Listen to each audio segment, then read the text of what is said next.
মুআজ্জাজ সম্মানিত উপস্থিতি, ঐতিহ্যবাহী মুহিব্বিন আহলে বাইত রেজবিয়া দরগা শরীফের আজকে 14তম মহান আহলে বাইতের স্মরণে উরসে আজিমের সাদরে জলসা, আমাদের সকলের মাথার মুকুট, আমাদের প্রাণপ্রিয় মুর্শিদ কিবলা সৈয়দি সানাদি খলিফায়ে খানদানে আলা হজরত রৌনকে আহলে সুন্নাত জিনতে কাদেরিয়াত মসলকে তর্জমানে মসলকে আলা হজরত হুজুর আল্লামা মুফতি নজিরুল আমিন রজবি হানাফি কাদেরি মদ্দাজিল্লাহুল আলী উপস্থিত রয়েছেন। দরগা শরীফের সম্মানিত ওলামায়ে কেরাম, হুজুর কেবলার অত্যন্ত প্রিয়ভাজন খলিফা বৃন্দ উপস্থিত রয়েছেন। দেশের বিভিন্ন প্রান্ত থেকে আগত আশিকানে মুস্তফা, জাকিরানে মুস্তফা উপস্থিত রয়েছেন। পর্দানসীন সম্মানিতা মা বোন, রাহিমানি ওয়া রাহিমাকুমুল্লাহ, আসসালামু আলাইকুম ওয়া রাহমাতুল্লাহি ওয়া বারাকাতুহু। সম্মানিত উপস্থিতি, রাত 12:45 বাজে। যাদের খুব মনে হয় যে খুব ক্লান্তি আছে, খুব ঘুম আসছে, নীরবে আমরা ঘুমিয়ে যাব, কাউকে ডিস্টার্ব করব না। যারা মনে করবো যে না একটু আলোচনা শুনবো, তারা একটু মনোযোগ দেব। 5 জন শোনেন, মনোযোগ দিয়ে শোনেন। আর যারা ঘুমাবেন, ক্লান্তি আছে প্রত্যেকেরই, দীর্ঘ জার্নি করে আসছেন, কাজে সমস্যা নেই, ঘুমান, তবে নীরবে ঘুমিয়ে পড়েন। উঠা বসাটা যেন না করি, তখন মনোযোগ নষ্ট হয়, কথা বলা যায় না। যারা ঘুমাতে চান শুয়ে পড়েন, আর যারা মনে করেন যে না শুনবো, একটু মনোযোগ দিয়ে বসে বসে শোনেন, উঠা বসা করবেন না। সামান্য একটু কথা বলবো, অল্প একটু কথা। এই মাঝরাতে কথা বলাটা আমাদের জন্য না, এটা আপনারা সকলে জানেন। তারপরেও দরগা শরীফের আদব রক্ষার্থে, নিয়ম রক্ষার্থে যখনই আমাদের সময় হয় একটু সালাম বিনিময় করা, আপনাদের কাছ থেকে দোয়া নেওয়া, হুজুর কিবলার কাছ থেকে একটু ফয়েজ বরকতের আশা করা, এর জন্যই মূলত দাঁড়ানো। আল্লাহ রাব্বুল আলামিন আপনাদের আশা বসা, আমাদের দাঁড়ানো সবকিছুকেই রবের সন্তুষ্টির জন্য কবুল করুক, সকলে বলি আমিন। সম্মানিত সুধী, আকীদা নিয়ে 2-4টি কথা বলার জন্য হুজুর কিবলা বলেছিলেন, কিন্তু এই মুহূর্তে আমাদের যে চিন্তা চেতনা, পরিশ্রম দীর্ঘ এবং নির্ঘুমের ফলে আমাদের মেধার যে অবস্থা, এই অবস্থায় আকীদার মতো জটিল এবং সূক্ষ্ম বিষয়গুলো আমরা খুব একটা ভিতরে নিতে পারবো না। তারপরেও আমরা চেষ্টা করবো যথাসাধ্য সহজভাবে 2-4টি কথা বলতে। আপনারা কি মনোযোগ দিয়ে শুনতে রাজি আছেন ইনশাআল্লাহ? সম্মানিত সুধী, দেখেন কোরআন কারীম আল্লাহর হাবিব সরকারে মদিনা মুহাম্মদুর রাসূলুল্লাহ সাল্লাল্লাহু আলাইহি ওয়াসাল্লামের সর্বশ্রেষ্ঠ মুজিজা, বলেন সুবহানাল্লাহ। কেন শ্রেষ্ঠ মুজিজা? দেখেন আল্লাহ রাব্বুল আলামিন হযরত আদম আলাইহিস সালাম থেকে শুরু করে ঈসা আলাইহিস সালাম পর্যন্ত সকল নবীগণকেই মুজিজা দিয়েছেন। কাউকে 1টা দিয়েছেন, কাউকে 2টা দিয়েছেন, কাউকে 3টা দিয়েছেন, কাউকে 9টা দিয়েছেন, কাউকে 10টা দিয়েছেন, গুনে গুনে মুজিজা দিয়েছেন। কিন্তু আপনার আমার নবী, নবিউল আম্বিয়া মুহাম্মদুর রাসূলুল্লাহ সাল্লাল্লাহু আলাইহি ওয়াসাল্লামকে আল্লাহ রাব্বুল আলামিন 1টা বা 2টা গুনে গুনে মুজিজা দেন নাই। আলা হযরত বলেন, হর নবী কো মিলা মুজিজা এক হে, মুজিজা বনকে আয়া हमारा নবী। জোরে বলেন সুবহানাল্লাহ। প্রত্যেক নবীগণ তাদের 1টা 2টা করে করে মুজিজা মিলেছে, কিন্তু আল্লাহ বলেন আজাআকুম বুরহানুম মির রাব্বিকুম ইয়া রাসূলুল্লাহ। প্রত্যেক নবীগণের মুজিজা 1টা 2টা ছিল, আর আপনার গোটা আপাদমস্তক পা মুবারক থেকে মাথা মুবারক পর্যন্ত সবটাকেই আমি আল্লাহ রাব্বুল আলামিন মুজিজা করে পাঠিয়েছি। জোরে বলেন সুবহানাল্লাহ। সম্মানিত উপস্থিতি, এই রাসূল পাক সাল্লাল্লাহু আলাইহি ওয়াসাল্লামের অসংখ্য অগণিত মুজিজার মধ্যে কোরআন হচ্ছে শ্রেষ্ঠ মুজিজা। দেখেন অন্যান্য নবীগণকে আল্লাহ মুজিজা দিয়েছেন, তারা পৃথিবী থেকে বিদায় নিয়েছে, সাথে সাথে তাদের মুজিজাও পৃথিবী থেকে বিদায় নিয়েছে। যেমন মূসা আলাইহিস সালামকে আল্লাহ রাব্বুল আলামিন লাঠি দিয়েছেন, লাঠি ছেড়ে দিলে সাপ হয়ে যেত। আপনারা জানেন কি জানেন না?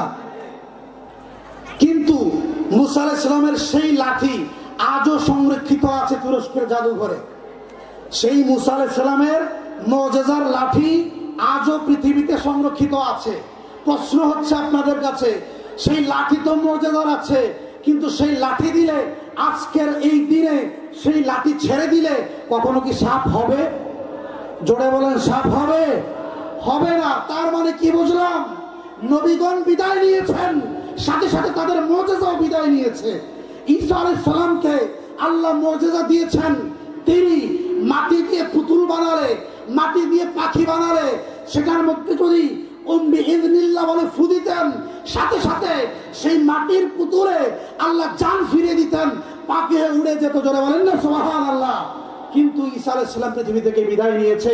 আজকের এই দিনে কেহ ঈসা আলাইহিস সালামের সেই কথাটা বলে মাটিতে ফু দিলে সেই মাটি আর জিন্দা হয়ে উড়বে না। উড়বে নাকি? উড়বে না।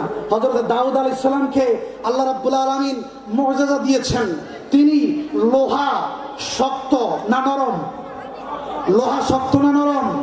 এটা আপনি হাতে ধরে এমনি বাঁকা করতে পারবেন, কিন্তু আল্লাহ রাব্বুল আলামিন হযরত দাউদ আলাইহিস সালামকে মুজিজা দিয়েছেন, তিনি যদি লোহা ধরতেন, এই লোহাটা হযরত দাউদ আলাইহিস সালামের কাছে কাদামাটির মতো হয়ে যেত। তিনি যেমন চাইতেন লোহাকে এমন করতে পারতেন। মুসা দাউদ আলাইহিস সালাম পৃথিবী থেকে বিদায় নিয়ে গিয়েছেন, লোহা আজও আছে, কিন্তু লোহা ধরলে এখন আর মাটির মতো, কাদামাটির মতো নরম হয় না। ঠিক কিনা জোরে বলেন? তার মানে কি বুঝলাম আমরা?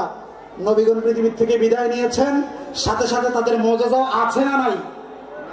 নাই, বিদায় নিয়েছে। নবীগণ বিদায় নিয়েছেন, মুজিজাও বিদায় নিয়েছে। কিন্তু রব্বে কারীমের করুণা দেখেন, আমার নবীকে আল্লাহ কত মেহেরবানি করেছেন দেখেন, কত ভালোবাসেন দেখেন। আমার নবী জাহিরি ভাবে পৃথিবী থেকে বিদায় তো নিয়েছেন ঠিক, কিন্তু আপনার আমার নবীর মুজিজা আজও পৃথিবীতে আছে। কিয়ামত পর্যন্ত আমার আপনার নবীর মুজিজা কিয়ামত পর্যন্ত পৃথিবীতে বেঁচে থাকবে। ঠিক কিনা জোরে বলে? যেমন কোরআন কারীম নবীর শ্রেষ্ঠ মুজিজা, এটা সেই 1400 বছর আগে আল্লাহর হাবিবের উপর আল্লাহ যেমন নাজিল করেছেন ঠিক তেমনই আজও আছে। একটা নুক্তারও পরিবর্তন হয় নাই, কিয়ামত পর্যন্ত থাকবে, একটা নুক্তারও পরিবর্তন হবে না। এই মুজিজাকে আল্লাহ রাব্বুল আলামিন তার হাবিবকে দিয়েছেন।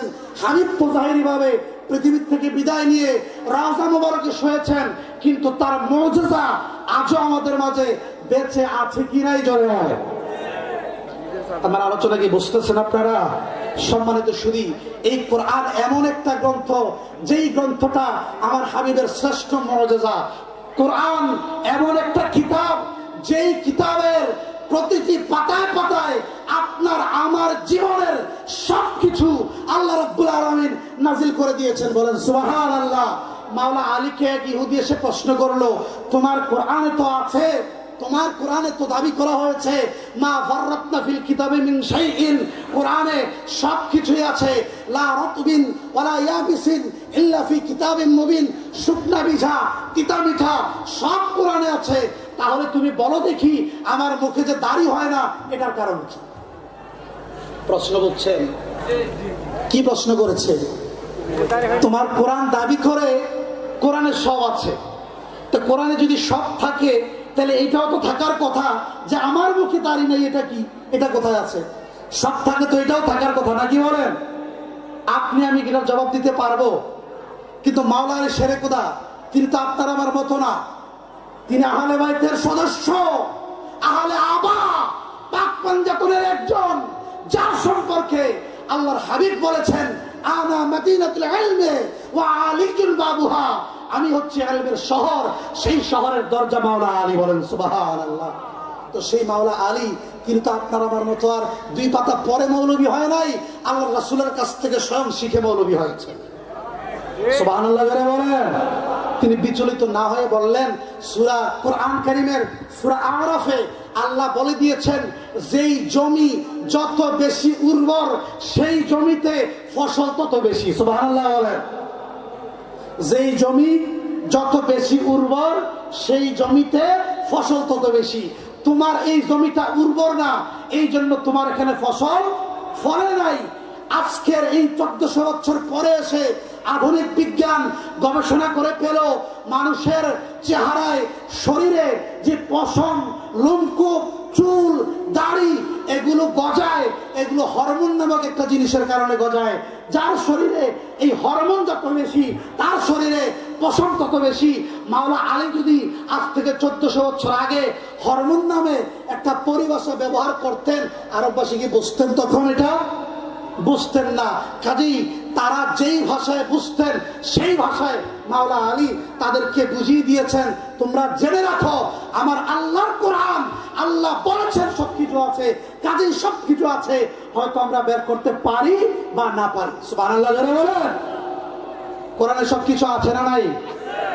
আল হাবিরের ফতোয়াতে একটা হাদিস দেখলাম, হযরতে আব্দুল্লাহ ইবনে মাসউদ না ইবনে আব্বাস, হযরত ইবনে আব্বাস রাদিয়াল্লাহু তাআলা তিনি একটু দরুদ শরীফ পড়ি, আল্লাহুম্মা সাল্লি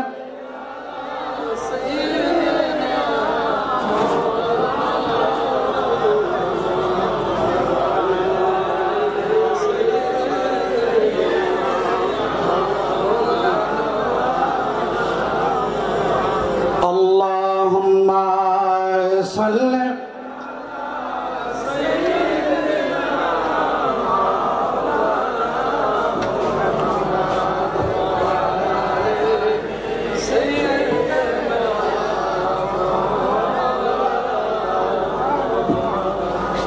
কোথায় আছো দয়াল নবীজি, কাহার সনে মিশিয়া,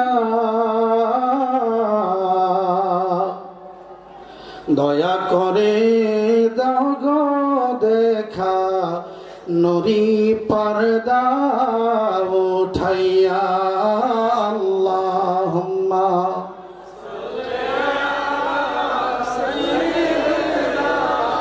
মাওলানা মাদওয়ালা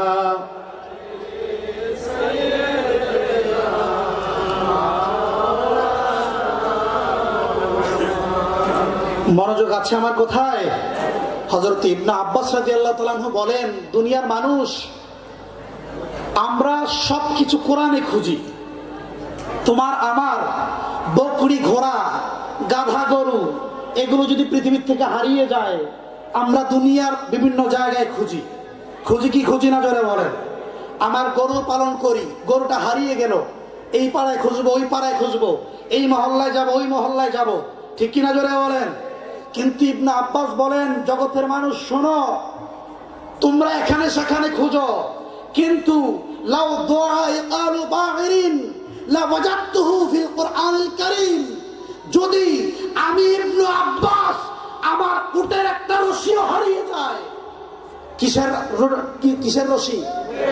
উটের একটা রশিও যদি হারিয়ে যায়, দুনিয়ার অন্য কোথাও আমি খুঁজি না, এটা পাওয়ার জন্য আমি ইবনে আব্বাস কোরআন কারীমের পাতা উল্টাই, কোরআন পড়ে পড়ে আমি খুঁজে পেয়ে যাই আমার উটের হারানো রশিটা কোথায় আছে। জোরে বলেন সুবহানাল্লাহ। চিন্তা করতে পারেন আপনি বিষয়টা? ওই যে আল্লাহ বলেছেন কোরআনে সব আছে, সব আছে না নাই? আপনি আমি যে আজকে এখানে বসে আছি, এটা আছে না নাই কোরআনে? যারা বসে শুনছেন তাদেরটাও আছে, যারা শুয়ে শুনছেন তাদেরটাও আছে, যারা একটু পরে আসবেন তাদেরটাও আছে, যারা আগে ছিলেন তাদেরটাও কোরআনে আছে কি নাই জোরে বলেন? যদি আমাকে প্রশ্ন করেন যে হুজুর কোরআনে আছে, কোন সূরার কত নাম্বার আয়াতে আছে, এটা আমি বাবা বলতে পারবো না, কারণ আমি মাওলা আলীর মতো জ্ঞানী না, ঠিক কিনা জোরে বলেন?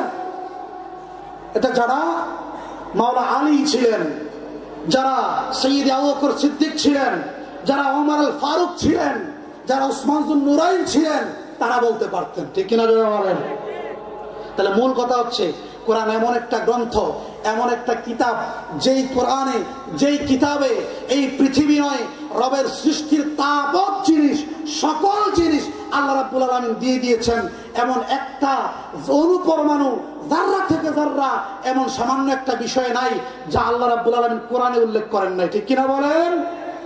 এখন দেখেন, এই কোরআন কারীমের সূরা ফাতিহার তাফসীর করতে গিয়ে মুফাসসিরিনে কেরামগণ বলেন, এই সূরা ফাতিহাটা হচ্ছে এমন একটা সূরা, যেই সূরায় আল্লাহ রাব্বুল আলামিন পবিত্র কোরআন কারীমের 30টা সূরার সবগুলো আয়াতের যত সারনির্দেশ আছে, যত মূল কথা আছে, 30 পারা কোরআনকে আল্লাহ রাব্বুল আলামিন এই সূরা ফাতিহায় দান করে দিয়েছেন। সুবহানাল্লাহ, জোরে বলেন না সুবহানাল্লাহ। 30 পারার বিশাল কোরআনকে আল্লাহ কোথায় দিয়েছেন? জোরে বলেন না কোথায় দিয়েছেন? সূরা ফাতিহায় দিয়েছেন।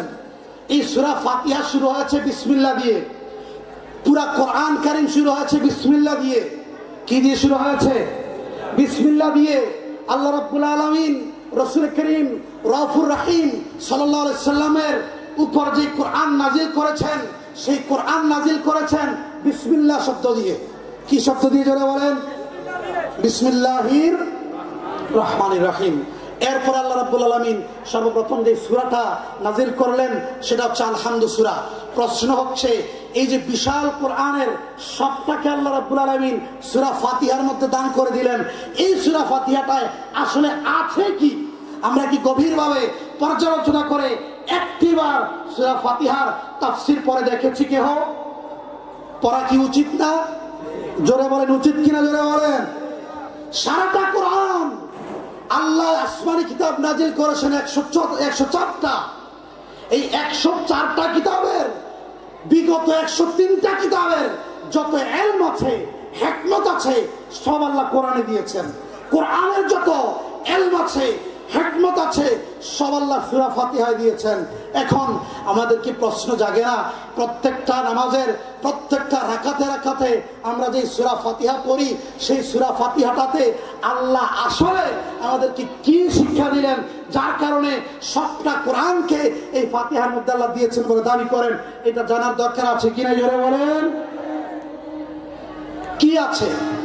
বিশাল লম্বা আলোচনা, সারা রাত ব্যাপী বলার আলোচনা, সারা মাস ব্যাপী বলার আলোচনা, সারা বছর ব্যাপী বলার আলোচনা, কিন্তু সেটা এখন সম্ভব নয়। অল্প কথায় সূরা ফাতিহায় মূলত কি আছে এটা তুলে ধরেই আমি আমার আলোচনা শেষ করে দেব। আমরা শুনবো ইনশাআল্লাহ। একটু আরেকটু দরুদ শরীফ পড়ি। আল্লাহুম্মা সাল্লি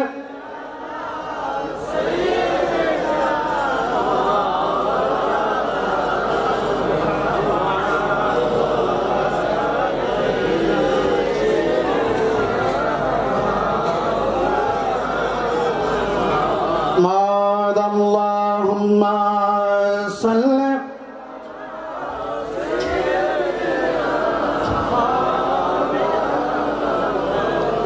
محمد وعلى آله।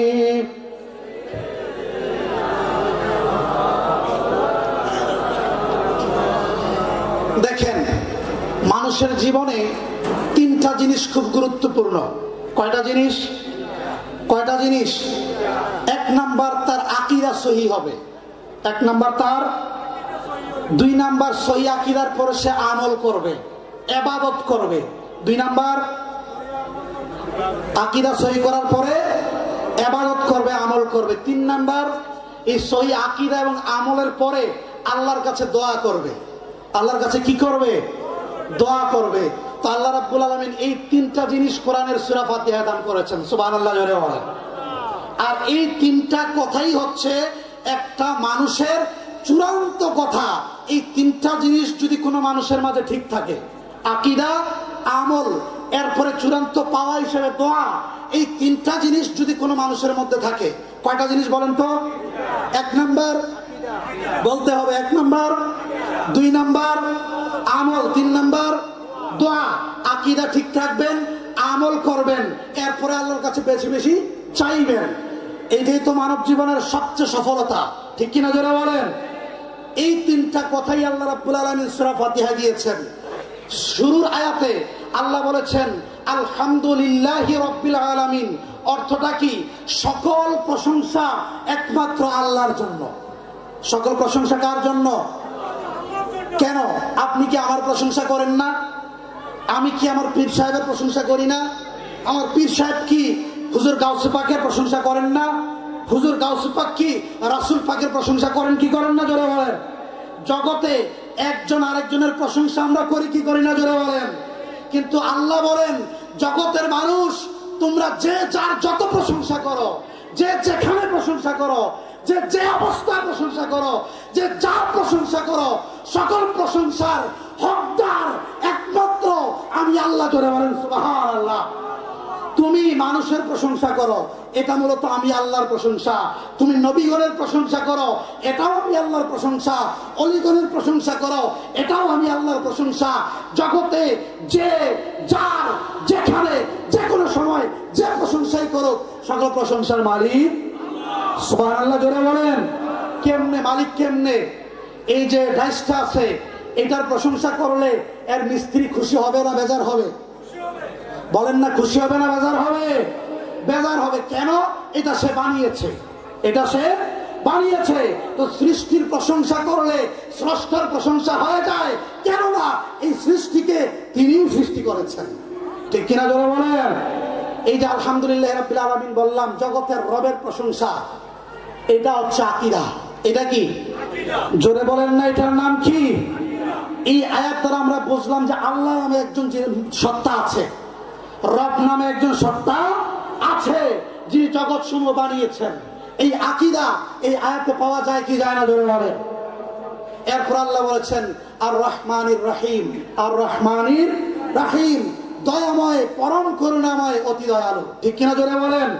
রহমান, রাহিম, আল্লাহ রাব্বুল আলামিনের গুণবাচক দুইটা নাম। আল্লাহর কিছু নাম আছে আল্লাহর নিজের জন্য খাস, অন্য কাউকে ডাকা যায় না। আর কিছু নাম আছে আল্লাহর নিজের জন্য আল্লাহ রেখেছেন, কিন্তু বান্দার জন্যও ডাকা যায়। এই জন্য একটা মাসআলা মনে রাখবেন, কারো নাম যদি আব্দুর রহমান হয়, কারো নাম যদি, তাকে শুধু রহমান বলে ডাকা যাবে না, নাজায়েজ, হারাম। মাসালা বুঝতেছেন আমার? কারো নাম যদি আব্দুর রহমান হয়, কারো নাম যদি কি হয়? আব্দুর রহমান হয়, তাকে শুধু রহমান বলে ডাকা হারাম। মনে থাকবে মাসালা। কেন?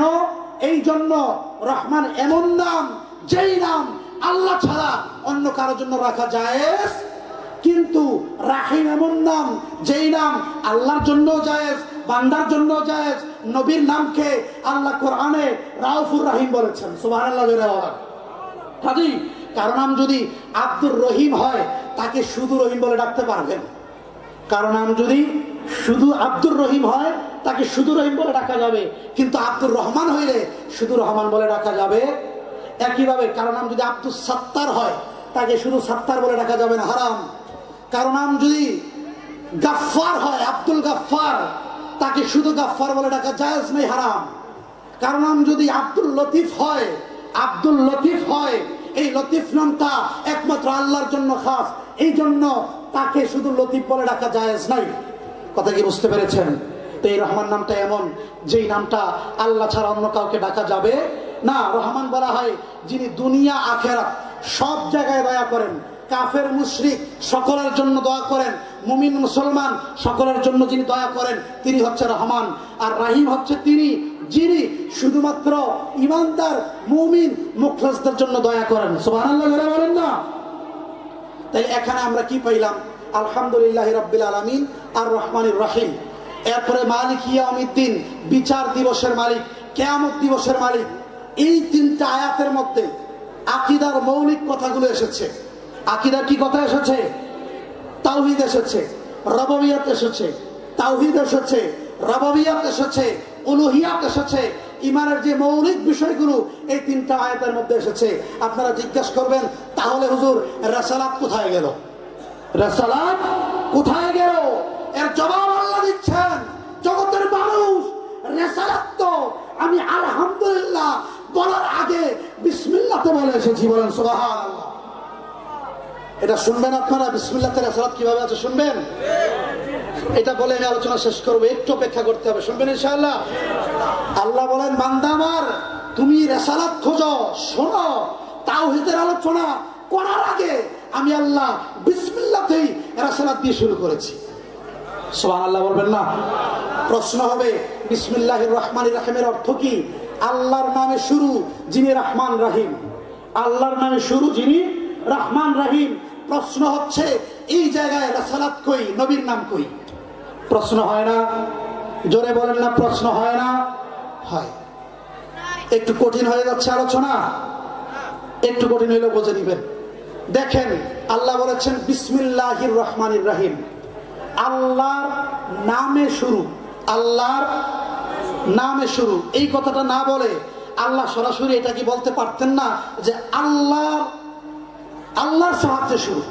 সরাসরি নাম শব্দটা বাদ দিয়ে আল্লাহর নামের সাহায্যে শুরু না বলে সরাসরি যদি আল্লাহ বলতেন আল্লাহর সাহায্যে শুরু, নাম শব্দটা যদি না রাখতেন, বিসমিল্লাহ না বলে যদি বিল্লাহির রহমানির রহিম বলতেন, আরবিতে বাক্য শুদ্ধ হইত। কথা কি বুঝছেন? ইসিম শব্দটা, নাম শব্দটা, নামের আরবি ইসিম। বিসমিল্লাহ মানে বিসমিল্লাহ, বিসমিল্লাহ মানে কি? হে আমার হাবিব, আমি আল্লাহ যে একজন আল্লাহ আছি, জগতের কেউ দেখে নাই। আপনি দেখেছেন, আমি দেখেছি, সৃষ্টির কেউ দেখেছে সরাসরি আল্লাহকে? দেখে নাই। আল্লাহ যে আছে এটার চিহ্ন কি, এটার আলামত কি? এটার চিহ্ন, এটার প্রমাণ, এটার দলিল, এটার আলামত হচ্ছে নবী মুহাম্মদুর রাসূলুল্লাহ সাল্লাল্লাহু আলাইহি ওয়াসাল্লাম। জোরে বলেন না সুবহানাল্লাহ। তাহলে অর্থটা কি দাঁড়ায়? বিসমিল্লাহ, আল্লাহর নামের সাহায্যে শুরু। এর অর্থ হচ্ছে আল্লাহকে যিনি পরিচয় করিয়ে দিয়েছেন সেই মাহবুব, সেই সত্তা, সেই নবী মুহাম্মদুর রাসূলুল্লাহ সাল্লাল্লাহু আলাইহি ওয়াসাল্লামের সাহায্যে শুরু। জোরে বলেন সুবহানাল্লাহ। তার মানে বিসমিল্লাহর ইসিমটা হচ্ছে নবীজি। বিসমিল্লাহর ইসিমটা কে? জোরে বলেন না, বিসমিল্লাহর ইসিমটা কে? নবীজি। দেখেন, বিসমিল্লাহ মানে কি? ইসমুল্লাহ, আল্লাহর নাম। ইসমুল্লাহ মানে কি? আল্লাহর নাম। আমি বললাম জায়েদ এর কলম, জায়েদ এর কলম, আল্লাহ এর নাম। বাক্য দুইটা একরকম না? জায়েদ এর কলম, আল্লাহ এর নাম একরকম কিনা বাক্য দুইটা? এই বাক্যগুলোকে আরবিতে আযাফত বলে। আযাফত, মুজাফ মুজাফ ইলাইহি। এই মুজাফ মুজাফ ইলাইহি একটা আরেকটা থেকে ভিন্ন হয়। জায়েদ এর কলম, জায়েদ আর কলম কি এক জিনিস? জায়েদ এক জিনিস, কলম আরেক জিনিস। জায়েদ এক জিনিস, কলম আরেক জিনিস। ইসমুল্লাহ মুজাফ মুজাফ ইলাইহি হয়েছে, ইসিম এক জিনিস, আল্লাহ আরেক জিনিস। আরেকটা কথা খেয়াল রাখবেন, আমার নাম আলমগীর। আমার নাম কি? আলমগীর। এই আলমগীর আমি ব্যক্তি সত্তা না।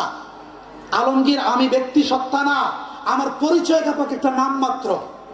আলমগীর না হয়ে জাহাঙ্গীর হইতে পারতো, আব্দুল্লাহ হইতে পারতো, আব্দুর রহিম হইতে পারতো, যে কোনোটা সহি। মা বাবা যেটাই দিতেন এটাই সহি হয়ে যেত। তার মানে কি? ব্যক্তি সত্তা এক আর আমার নাম আরেক। কথা কি বুঝছেন? তা আল্লাহ সত্তা জাত এক, তার ইসিম সত্তা ভিন্ন। আল্লাহ রাব্বুল আলামিন এই ইসিম দ্বারা নবী করিম রাউফুর রহিম সাল্লাল্লাহু আলাইহি ওয়াসাল্লামের রিসালাতকে বুঝিয়ে দিয়ে বলেছেন, হে জগতের মানুষ, তোমরা আমি আল্লাহ পর্যন্ত পৌঁছতে চাও, আমার রাসূলের মাধ্যম হয়ে পৌঁছো। সুবহানাল্লাহ জোরে বলেন না। কথা কি বুঝছেন না বুঝেন নাই? বলবেন হুজুর এই তাফসীর পাইছেন কই? মন গড়া না, মন গড়া না।